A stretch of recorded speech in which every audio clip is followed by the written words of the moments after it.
माई भवानी के नवरात्र आ गइल बा। घर घर में तन मन भक्तिमय हो गइल बा। सब भक्त लोग माई के नवरात्रन के व्यवस्था में जुट गइल बाड़े। ऐसे एक पत्नी नवरात्र के व्रत खातिर अपने पति से सामान मंगावता आ कहता,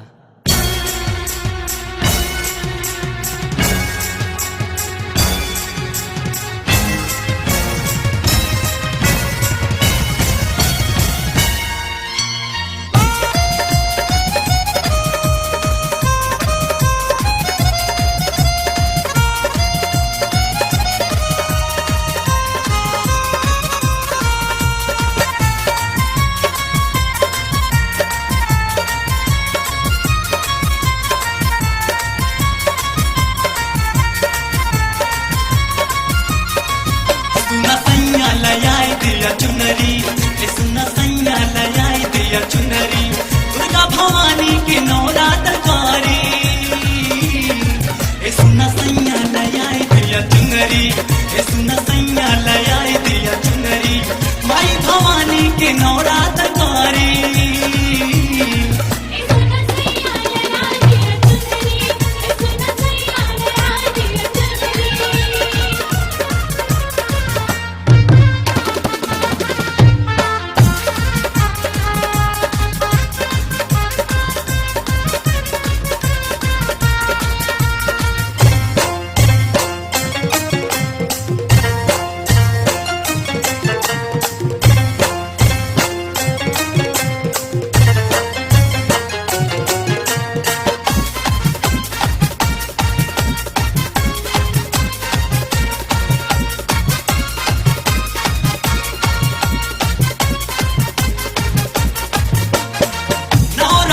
चढ़ी आयल बबल में महु कलश बैठायब आंगन में।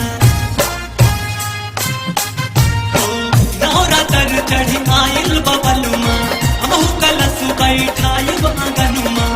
माई के दिन माई सुघड़ खारी। सुना सैया लयाई दिया चुनरी, सुना सैया लयाई दिया चुनरी।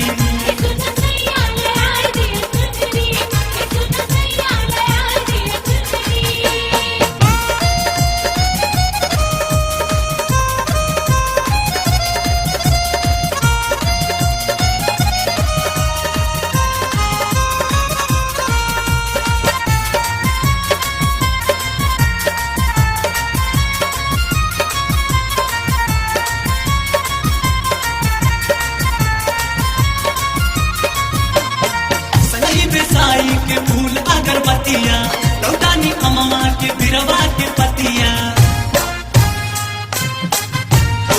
सही बेसाई के फूल अगरबत्तियाँ लौटानी अम्मा के बिरवा के पतिया।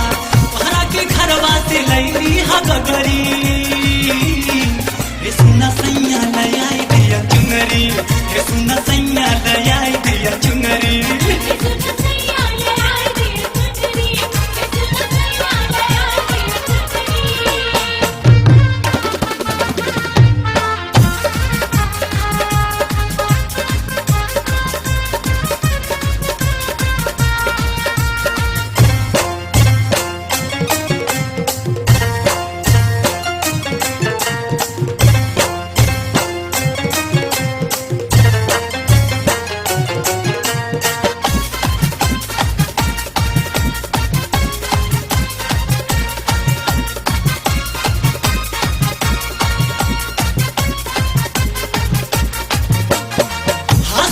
एक बात रही भूल जाली सौके लैली हाकी हुसरे जकारी।